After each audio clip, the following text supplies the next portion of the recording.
राजकुमार सिद्धार्थ कैसे बने महात्मा गौतम बुद्ध।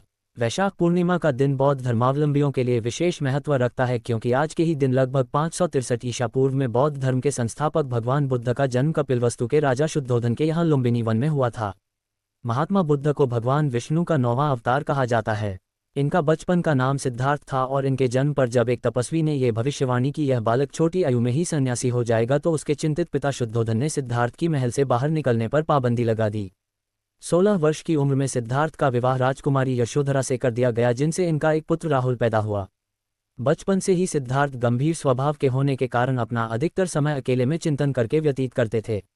एक दिन जब वह भ्रमण पर निकले तो उन्होंने एक वृद्ध को देखा जिसकी कमर झुकी हुई थी और वह लगातार खांसता हुआ लाठी के सहारे चला जा रहा था। थोड़ी आगे एक मरीज को कष्ट से कराहते देख उनका मन बेचैन हो उठा। उसके बाद उन्होंने एक मृतक की अर्थी देखी जिसके पीछे उसके परिजन विलाप करते जा रहे थे।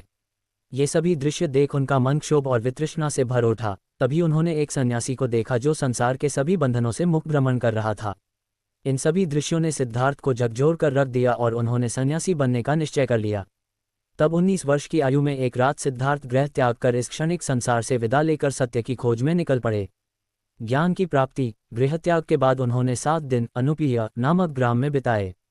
फिर गुरु की खोज में वह मगध की राजधानी पहुंचे जहां कुछ दिनों तक वह आलार कालाम नामक तपस्वी के पास रहे। इसके बाद वह एक आचार्य के साथ भी रहे लेकिन उन्हें कहीं संतोष नहीं मिला। अंत में ज्ञान की प्राप्ति के लिए उन्होंने स्वयं ही तपस्या शुरू कर दी। कठोर तप के कारण उनकी काया जर्जर हो गई थी लेकिन उन्हें अभी तक ज्ञान की प्राप्ति नहीं हुई थी। घूमते घूमते वह एक दिन गया में उरुवेला के निकट निरंजना फल्गु नदी के तट पर पहुंचे और वहां एक पीपल के वृक्ष के नीचे स्थिर भाव में बैठकर समाधिस्थ हो गए। इसे बौद्ध साहित्य में संबोधि काल कहा गया है।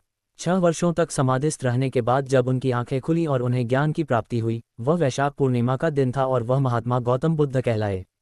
उस स्थान को बोधगया व पीपल का पेड़ बोधि वृक्ष कहा जाता है।